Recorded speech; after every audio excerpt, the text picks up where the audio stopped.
Awesome, thank you. Well, first of all, my name is Dane Castle. I'm the Commissioner of the Erie County Department of Environment Planning.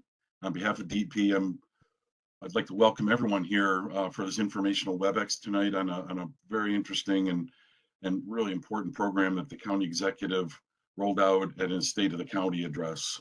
And that is to recognize the roles that arts and cultural organizations play in the importance of our lives in Erie County, and the organizations that support the arts and culturals. It's such an important contribution to the community that the arts and cultural groups play, and really is, in the public good for everyone in Erie County. So it's we're real happy to have a small role in implementing this program that the county executive rolled out, that has the support of Legislature Chairwoman Baskin and widespread support on the county legislature. We certainly appreciate their role in this program as well. And so what you'll hear tonight is a little bit of an introduction on how the application process will go, how applications will be received. There'll be a $25 million pot of money that will be reviewed, and I think you'll hear how that will be the process this year and in coming years, how that will go. And then Thomas Baines will kind of walk us through the application process, and then Ben Swanekamp from the budget office will walk us through the program eligibility and criteria. So Thomas is a deputy commissioner of the Department of Environment and Planning.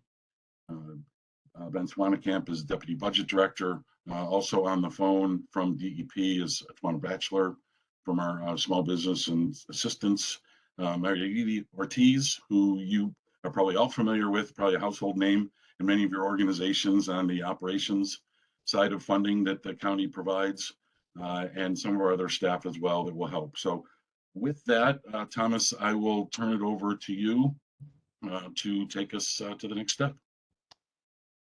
All right, so good evening, everyone. Again, my name is Thomas Baines. I'm the Deputy Commissioner of Planning and Economic Development with the county, and my charge this evening is to give you the overview of how we're going to process your applications. So I'll share my screen. I've created some dummy documents so we can see how they would be uploaded into the system. And then, of course, if you have any questions, there's a question and answer period after Ben talks about program eligibility. So feel free to ask your questions then. And also, I know we have some folks from DEP who specialize in the online application process. So I'm sure they'll be able to help you as well. So I'm going to stop sharing right now and then pull up the DEP website and take you through quickly the application process.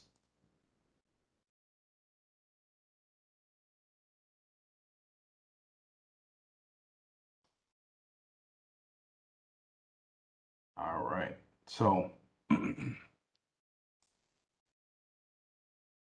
I want to really start here and go through it from Google, because most folks will be trying to access the website probably from Google if you Googled it. So we'll go here, this will change, and you can access it either through this link here, which will take you directly to the page, or you can go through the planning button here, but we'll go through the easiest way today. All right, so this is our press release, and it's going to give you the link to go to the DEP website, which will then give you the information of how to apply. So we'll click there, right? So here's the same look of the flyer, so you know you're in the right place. You have the caption from the State of the County address. You have this WebEx that you guys have so graciously responded to and are on right now. You have the program flyer if you need to print it out in the PDF, and then ultimately you want to come down here to submit an application. Okay, so we'll simply click on that, and that's going to bring us to this page, which is where you'll put your information. Okay, so naturally we go through the simple things: contact information, your phone number, email, the project name, of course, the project address. project description. Now, it should be noted that there are limitations to the amount of characters that you can put in these boxes. The limitation is 250 characters, okay? So that doesn't mean that you're limited in how you can respond. That means that if your description, for example, project description, goes well beyond 250 characters, then all you would need to do is attach a document down here, okay? So for example, let's say my project description is 250 characters, then I will write something like C attached, right? C attached project description or something of that nature, right? Just informing us on this end that it would be attached and that you didn't miss it, okay? So one little tidbit of information. Statement of need or public benefit, same thing. So we don't expect that all of your ideas will be captured in 250 characters, but much in the same way, you will want to attach a document if it is beyond 250 characters. Okay. Um, Very, very straightforward, very simple. One thing that we should mention is if you're going to attach a document, you should label your document accordingly. Okay. So project address, simple. Project description, statement of need or public benefit. Okay. Overall status of planning or construction schedule. Again, um, you can attach a document. All right. And what year? So we're just looking for the year. Simple. Okay. But we also want to see an attached document for this 501c3 designation. So just to clarify, all of these things you could probably, if you're very concise, you could probably capture into this field right here. But for these that have the red, you should be attaching documents. So what does that look like? Right? So for example, if I say that my organization was um, designated as a 501c3 in 2001, let's say, hypothetically, right? Then what I would do is I would come down here, right? And I would attach a document, right? And I have some dummy documents created here. I would attach a document that says 501c3 designation, okay? So now what's critical about this is, and it helps us not to get confused as to what documents pertain to what, the easy thing to do is put your cultural organization's name here. So I'll say Thomas's cultural organization, for example, underscore what the document is. That makes it very simple.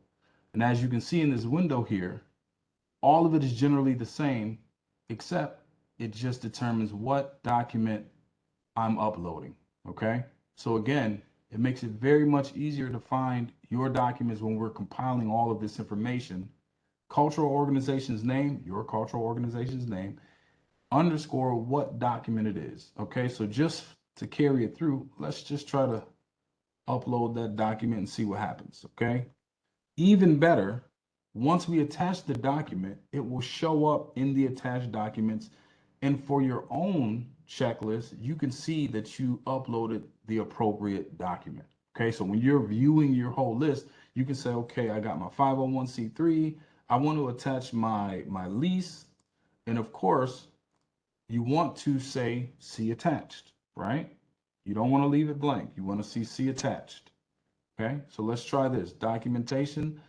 You're going to see attached, and then you want to add that documentation, right? Deed or lease. Okay.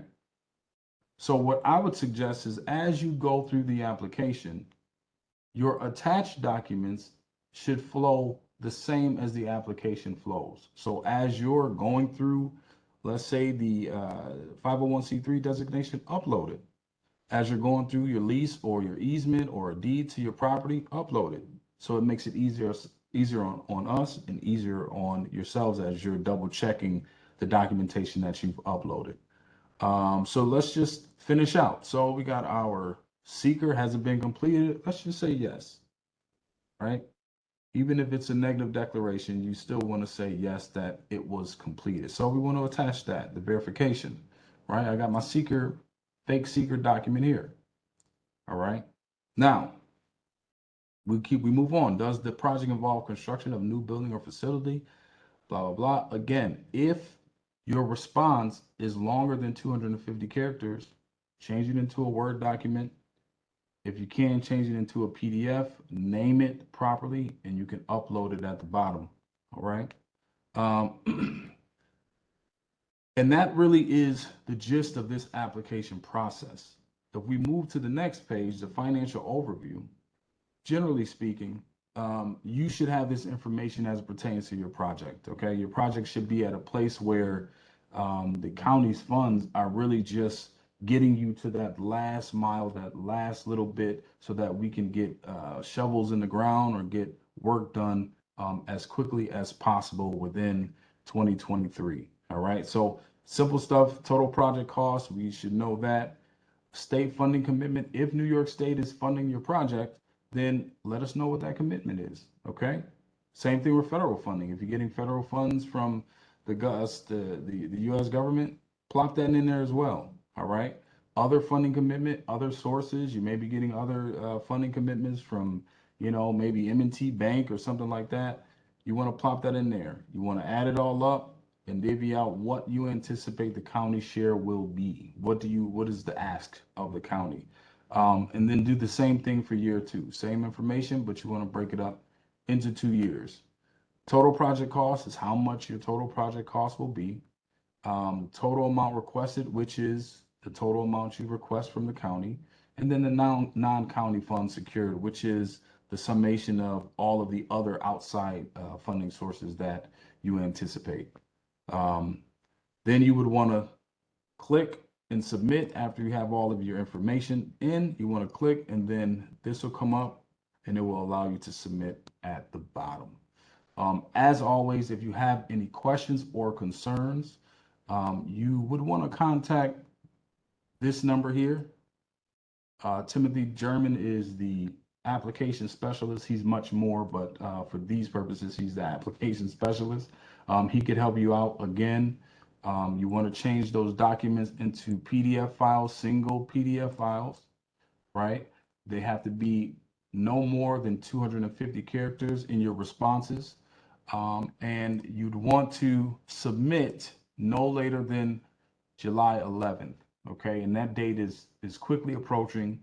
So what I would suggest is compile all of your information, go through the application, compile all of your information, change it into the appropriate documents, that's PDF, name them appropriately, and when you have all your documentation ready, then take the time to go through the application, upload your documents, and then submit. That way you don't have to fumble, come back, worry about missing documents, get it all together, and then submit. All right, hopefully that was helpful. Again, if you have any questions, please feel free to write them down. We have a Q&A period right after Ben's eligibility. And yeah, we'll be glad to help you out. Thank you. Thanks, Thomas. As Commissioner Castle and Thomas said, I'm Ben Swanikamp, the Deputy Budget Director, and I work closely with the folks who will actually be reviewing and scoring and making determinations on this project, which is the county's Capital Projects Committee. So the Capital Projects Committee is a charter-required entity in county government. It consists of the county executive, the county controller, the chair of the legislature, Chair Baskin, the majority leader, Tim Myers, the minority leader, Joe Larigo, as well as commissioners from Parks, DEP, and DPW, as well as the budget director and county attorney. So we're using this formal and already in place committee that reviews county capital projects to go through the process here. Now, first and foremost on eligibility, the focus of the county executive program is on small to medium-sized cultural institutions that historically may have not gotten the attention or been aware of the capital process to receive funding from the county. So you've probably heard of major announcements of county awards to groups like the Albright Knox or the Botanical Gardens. We're looking more for awards for some smaller groups that may get ECRAB funding historically, but have not received capital funding. So what are good examples of projects that the committee might like? Let's say you're a small theater, you have age-old seats. You're looking to replace your seats, and you know you're able to get them shipped in and installed by the end of 2023.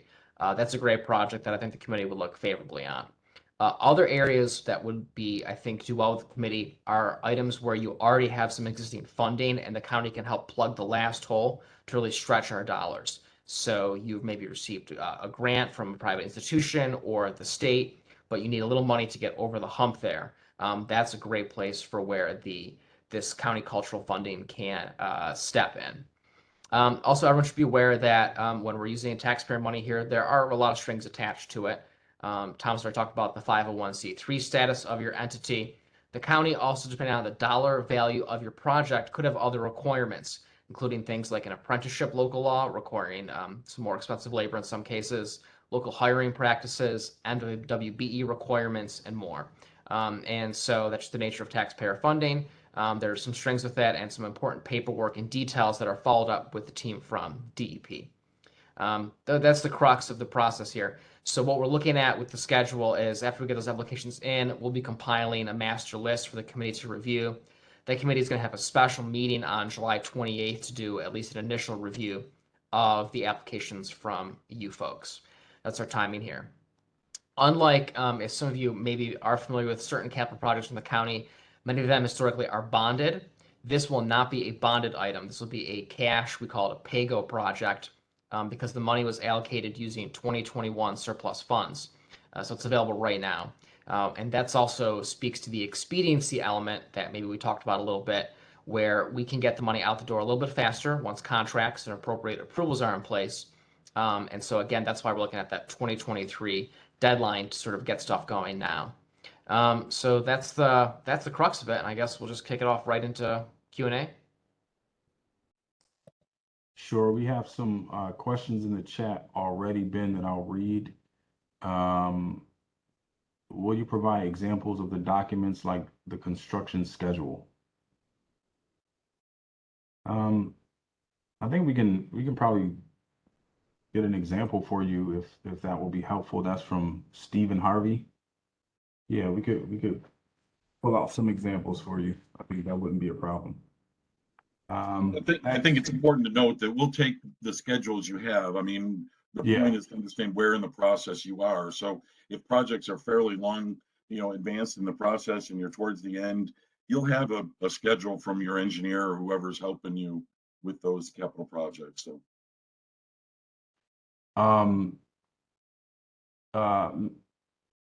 Stephen Harvey, are you just looking for like a template? Can you just specify maybe a little bit what exactly you're looking for?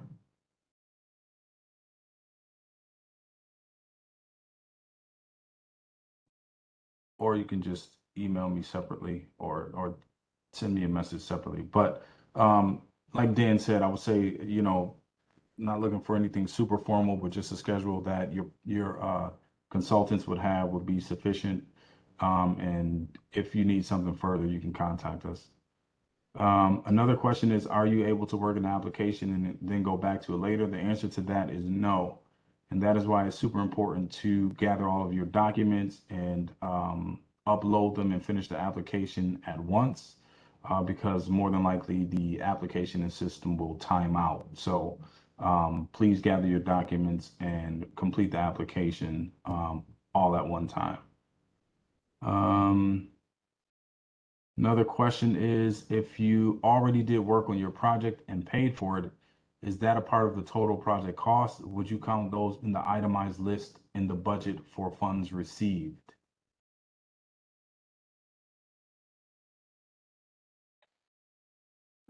that may be a question we should talk about our internal group and get back to everyone on.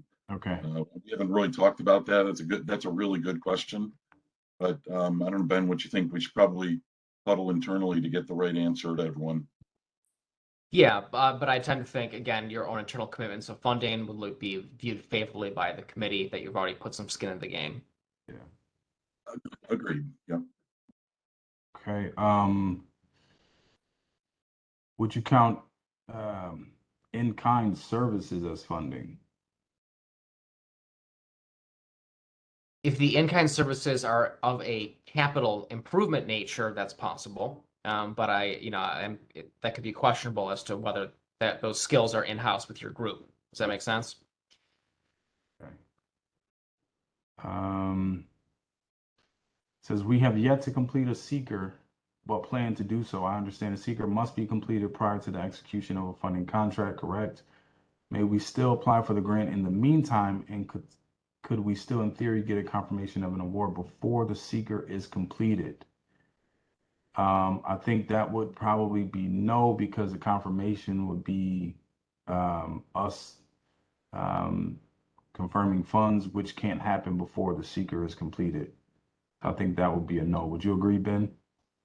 Yeah, that's my understanding from the way we have a county attorney who's a seeker expert. That's his description, is once the funding is allocated, seeker must be completed prior to the funding being awarded. Yeah, that's correct. And we would have to get through we wouldn't be able to award funds without seeker being completed. Yeah. But the decision of the Capital Projects Committee would be that decision to commit funding. So we couldn't make that decision to commit funding without seeker. So maybe we should talk with the attorney to make sure that we're getting the right clarification. But we can't commit the funds without seeker being complied with. Yeah, and the reason is that if this is for capital projects, if this were for soft costs, then we'd have some wiggle room. But because it's capital projects, we can't commit funds to make physical improvements until we have seeker completed. But we'll officially confirm that. But I'm probably 99.9% sure. Can you review the decision timeline again? Okay, so as of right now, the committee is going to be meeting on July 28th to do an initial review here, with a tentative follow-up meeting to actually make hard decisions on August 4th. The actual capital program needs to be finished and ready to be inserted into the budget by August 15th. So that is our timeline. That is sufficient. What constitutes a cultural entity or organization? And probably part B of that is, how is small and medium organizations defined? I think as far as the definition, we would use the same definition as we use with the arts and cultural funding, the operations funding that we do on an annual basis.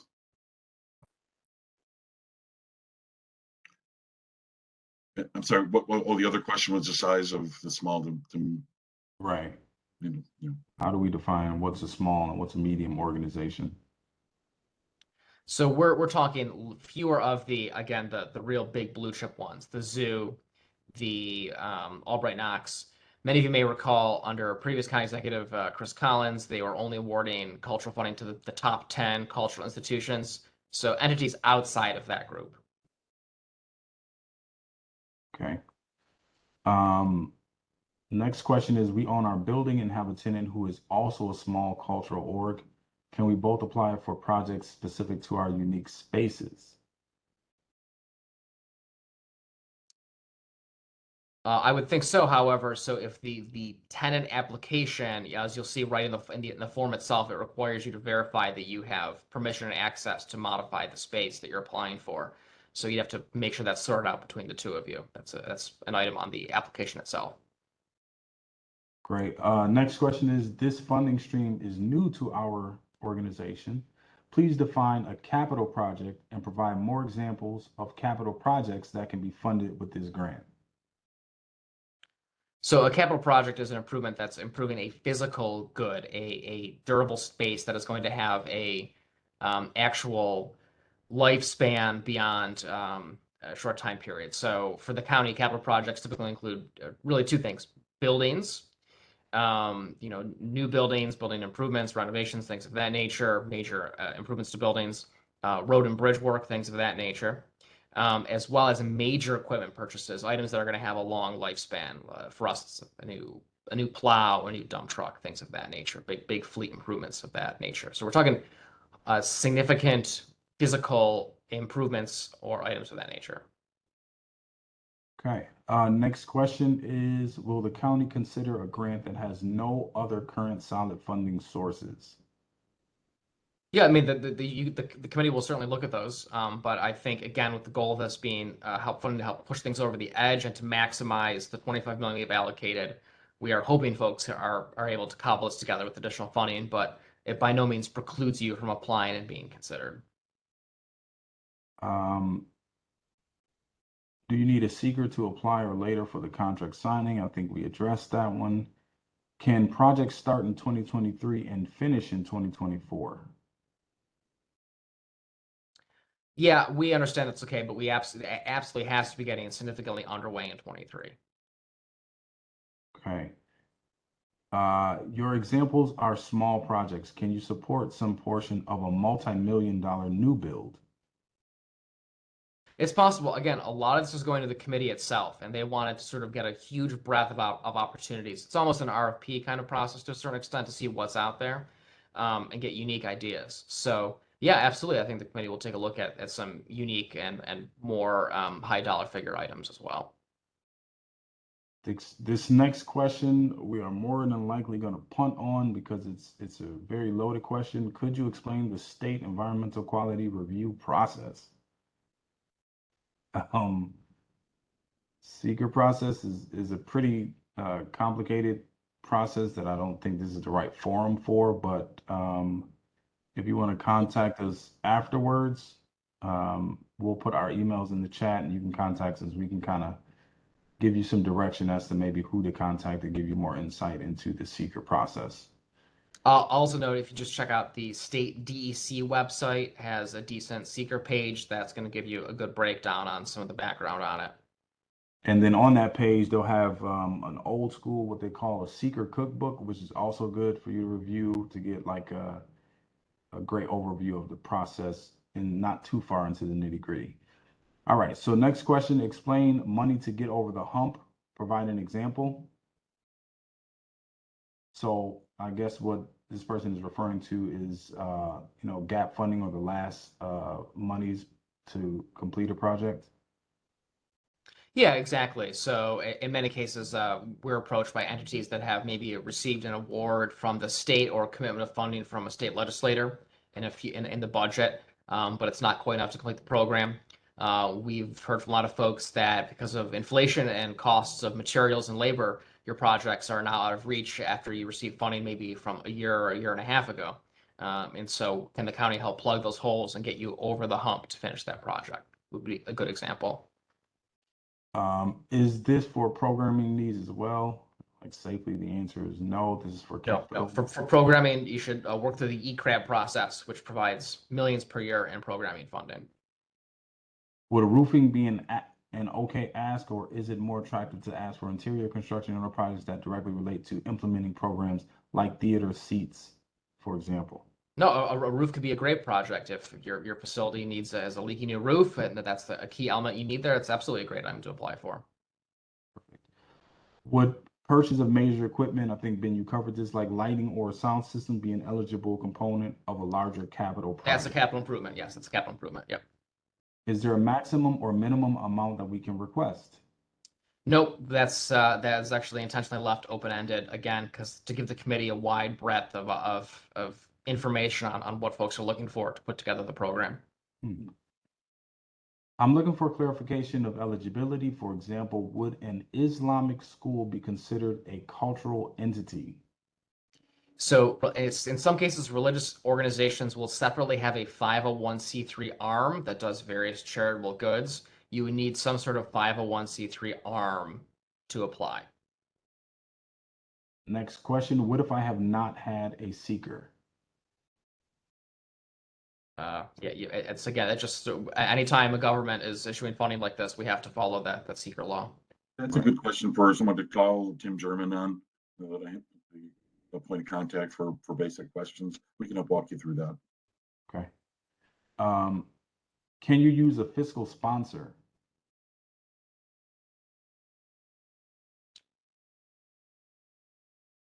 Okay, yes, I think that would be eligible, yeah. Okay. I think But they have to be a 501c3, right? Have to be 501c3, and again, if you're having that fiscal sponsor, there may be site control questions that could come up. That's why, again, we asked that in the form. Next question, can religious organization apply? Ben, I think you already addressed that. Yeah, same deal, you've got to have that 501c3 arm. Do you have an opinion on whether it is better to answer with only 250 characters or to be more descriptive with more words? I mean, I probably would say, whatever it takes to communicate what you need to communicate. If 250 characters is sufficient for you to do that effectively, then do 250 characters. But if you cannot and you need to communicate, more, then I would say attach a document. I don't think we have a preference either way. No, I'll just say this with the committee is very busy as dealing with hundreds of projects to look over. And so to take a phrase from Axios, smart brevity, I think always works well for things like this. Concision, folks. All right. When you talked of rules for taxpayer monies and bids, do we have to have 3 bids for our project? Yes, Dan, that's right, I believe. Yeah. Yeah, I believe we need to show a competitive bidding. Mhm. That yes, there is competitive bidding. And we can provide details of what specifically we need to see, but we need to see evidence of competitive bidding, and in certain cases, the MWBE participation as well. Okay. I believe we answered this already too, but I'll offer the question. I represent a religious organization, and it's not clear to me what types of projects would apply for churches, temples, mosques, etc. Yeah, so an example would be the recent was a project through a separate funding source for it was a church and I believe Cheektowaga that had a food pantry. The food pantry operated under a separate 501c3, and so that was eligible to receive funding. Okay, moving on. Is planning design eligible, i.e., site studies, architectural design, etc.? Well, it could be, but again, you're run into a time situation there. If you're only beginning to initiate the design phase, there's probably a ways to go. And so you may want to consider, our hope is to be able to do this in future years or to carry some portion of the fund forward into the future. And so if you have separate design work done ahead of time, it could make it easier to get funding in the future. That's by no means any kind of promise, but oftentimes it'll help. Again, the projects we're talking about here often are into that design phase, or at least in some preliminary way, that we can help close the gap as they move into actual construction. Thomas, if I could, before you move on, I was trying to answer the previous question and I wasn't able to unmute in time, but I think maybe what we can do tomorrow is send around to everyone the description or definition of an arts and cultural organization that we used with the Cultural Advisory Board on the operations side, just so everyone sees what that definition is. So I'll help with that tomorrow. Okay, just jotting that down. Okay, next question. If a project is multi-year and is expected to last more than 2 years, for example, a 4-year campaign, how would we approach the financials tab?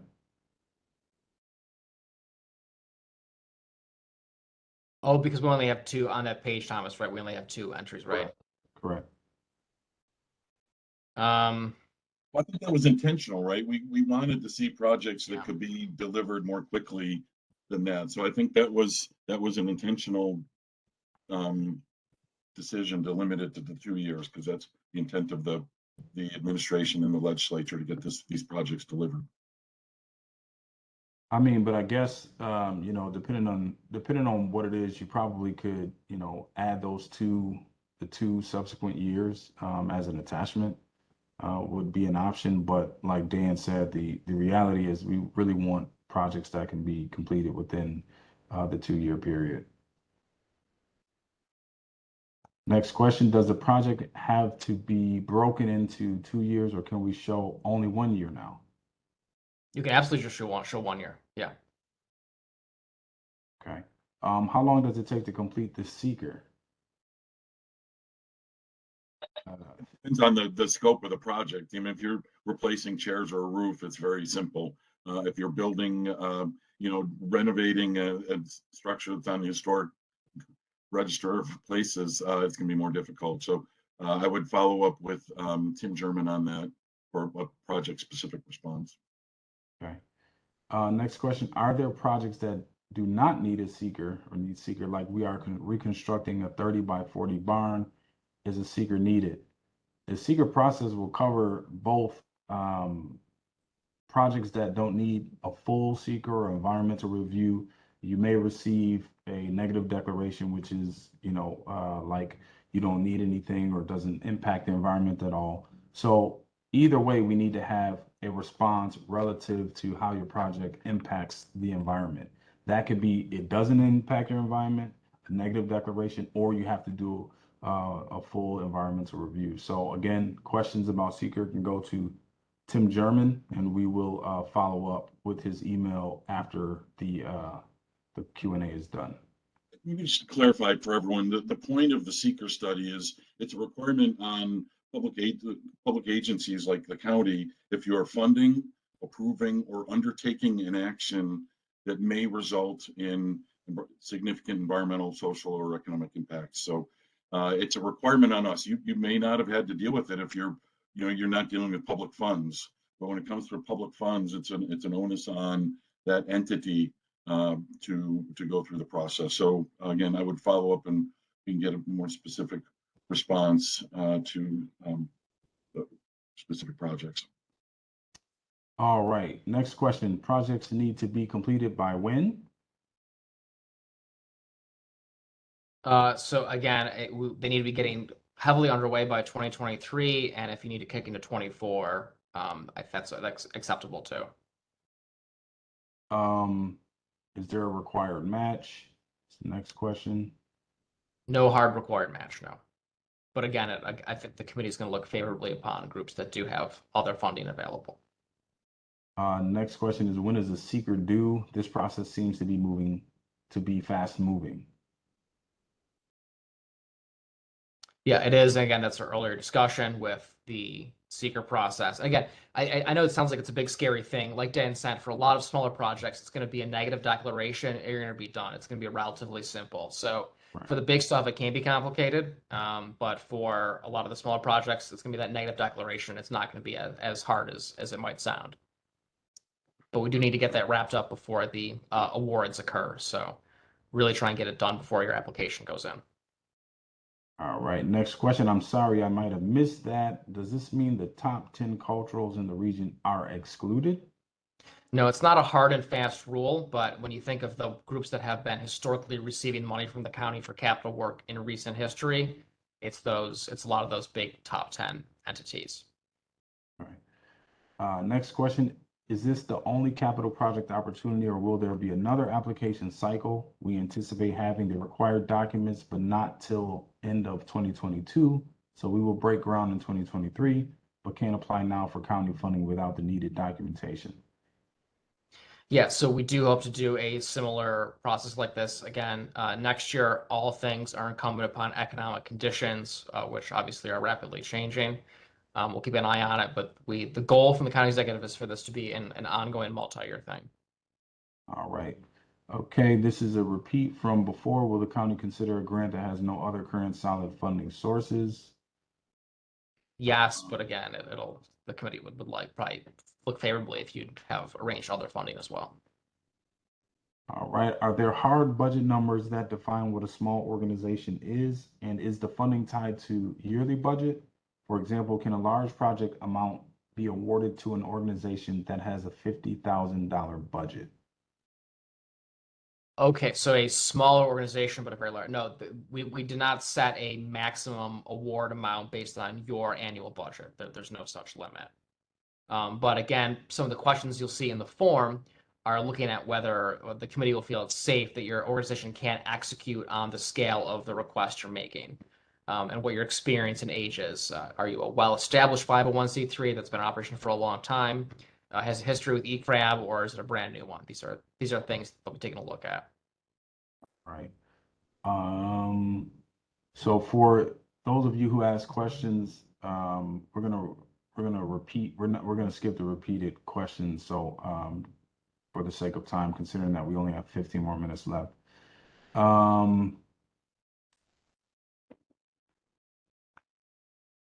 Are municipalities eligible? No, not municipalities, no. What are the requirements for official quotes? Number of quotes for the project. For example, if I want to build a storage shed, do I need to submit 3 bids with my application? It needs to be a competitive bidding process. It's not necessarily just the minimum number of quotes. Dan, you might have a little more experience with this. Well, just a little. I mean, we might need to get back to everyone with some more specifics. It depends on the size of the project and what you're doing, but we can get more clarity on that based on the application. Okay.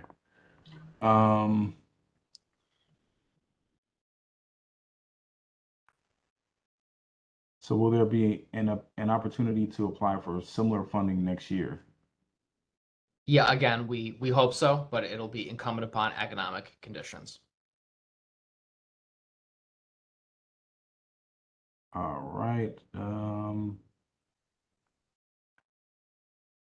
So we have someone who offered a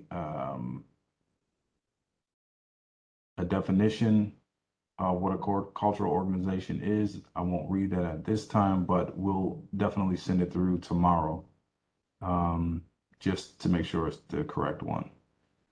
Thank you for whoever sent it. I see some more questions, Thomas, over in the Q&A tool rather than the chat itself.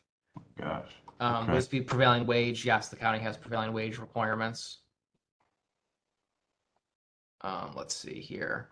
Where can we find the link? It's right on the Department of Environment and Planning's website from the little demo Thomas did at the start. Just head there. You'll see it right on the front page of the DEP website. You'll see a link that'll take you over there. Will there be an interview presentation component? At the request of the committee, they may call in applicants for final review, including presentations and interviews. Oh, can you explain what a seeker is? A seeker, that is the State Environmental Quality Review. It's a New York State law process. Again, I would urge folks to, again, if you're curious about this, check out the New York State DEC website to find more info. All right, these are exclusive for 501c3. Yes, you need to be a not-for-profit. I direct a small environmental company dedicated to rehabilitation of injured wildlife, public awareness. If your company is a 501c3, it would be eligible. Yeah, if it's for profit, it would not be. Seen some more seeker stuff that we have covered. Yeah, I have one. Sorry for. Please clarify whether bids quotes are required to be submitted with the application, or if quotes can be obtained after the application is submitted. No, you don't need to submit the bids along with it. You need to have a cost estimate, and when you actually receive the award and go out to bid, you have to follow that competitive bid process we've talked about. Here's one. Can orgs apply if the building under proposal is owned by the city but leased and operated by the 501c3? I think it would depend on the nature of the improvement, but I think that could work. Again, that's why we have the section of the application talking about landlord access and permission to make modifications. Or site control, more formally.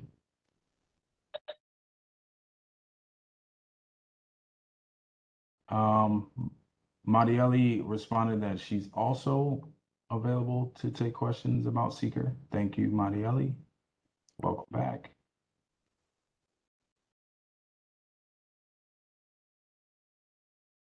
If we are in the very early stages of capital project, can we apply solely for design and planning phase? Again, you certainly could, but there's going to be timing questions regarding if you're just going for that work, are you able to get underway with the actual capital work later in the year? Although Thomas said that's a solely design work. Yeah. Okay, no. So if it's solely design architecture work, no, we're looking to do actual physical construction.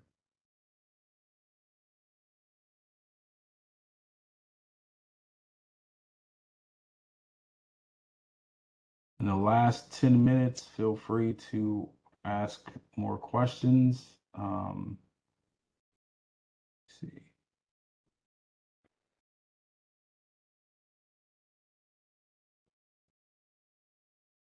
Would this be a reimbursement grant? No, the money will be received upfront pending your contract approval.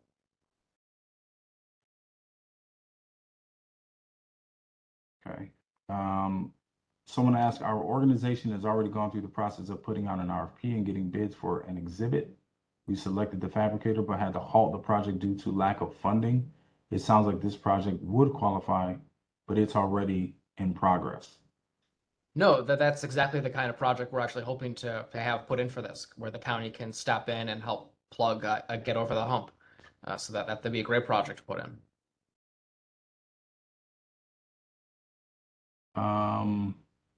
More examples of acceptable funding requests, please, as especially towards equipment to make concerts portable or with COVID in mind to move concerts from indoors to out. Yeah, that's a great example of one as well. Yeah. Okay. Not sure if this was were you saying eCraft funding for, we were saying eCrab? Well, it's the Erie Arts and Cultural Advisory Board. ECRAB is kind of an older acronym for it, but it's the process, the committee and the process we go through annually to provide funding to for operating costs, arts and culturals. Sorry for any heavy acronym use. Someone asked in the Q&A, I may have missed this answer, but can we request smaller asks as a part of a bigger project? Without no more detail, I'm going to say yes. Yeah, the smaller asks are absolutely fine.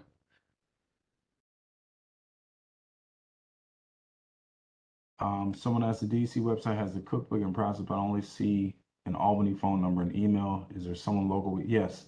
When this is done, we'll throw the email addresses of two of the planners here that can assist with secret information and guiding you and directing you in the right place.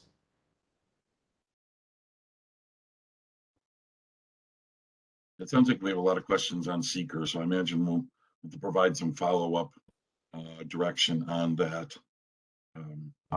Yeah, Dan, I think it probably will be helpful if we just maybe sent an email to everybody who's on the call just to follow up. Exactly.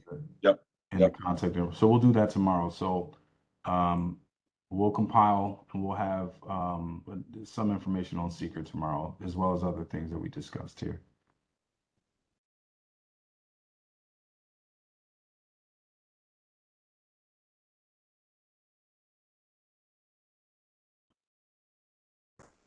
Checking the chat. I'm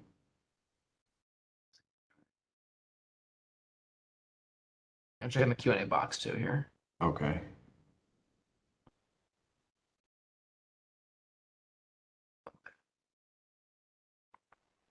And honestly, the fact that this is not a reimbursement grant is a fairly unique opportunity. A lot of times they do work in that way. So it definitely we're making this even easier for folks, ideally. I think good. I'm not seeing anything new. No, I'm continuing to see some repeats. So, yeah. Okay, I think what follow-up paperwork is needed after grant is awarded. I think at that point, and Ben, correct me if I'm wrong, we would, reach out to you with the next steps, but I think the focus now is to get the application in, get to the point of being awarded a grant, and then we'll move on to the next phase. Yeah, if you do receive an award from the committee, of the process here, so it's going to be included in the county's 2023 proposed budget, and then that's voted on in October, and you're good to go January 1st for those projects.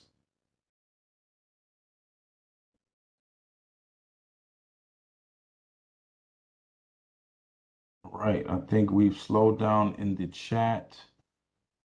One last question. We'll take this one and then we'll close out. If we are in the process of acquiring a building and will be completed shortly after the application is done, and we know what capital work needs to be done now, can we still apply?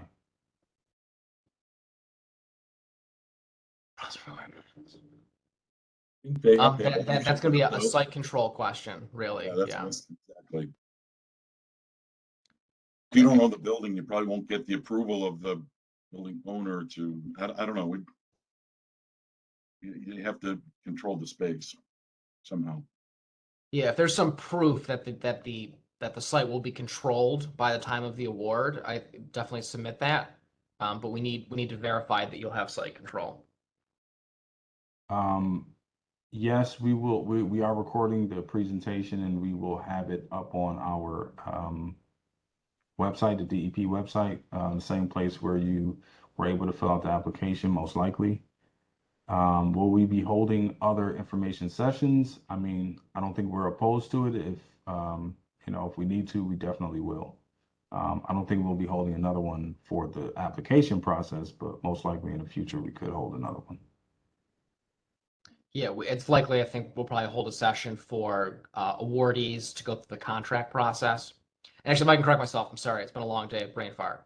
This funding actually will not have to wait until the adoption of the 23 budget. It'll be ready to go.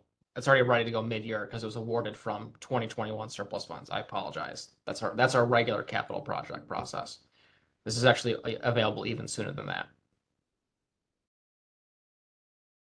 All right. Last question. I only have designs for my project, but I do have buy-in from the community. I mean, it sounds, again, if you think you've got the designs ready to go and you feel like you can begin work by early 2023, that would be totally appropriate to apply for. All right. So that was our final question. And looking at the agenda, Dan, you want to close us out for this evening? You are muted, Dan. Yeah, sorry about that. I appreciate everyone's time. We are trying to make this form and the process as easy and streamlined as possible.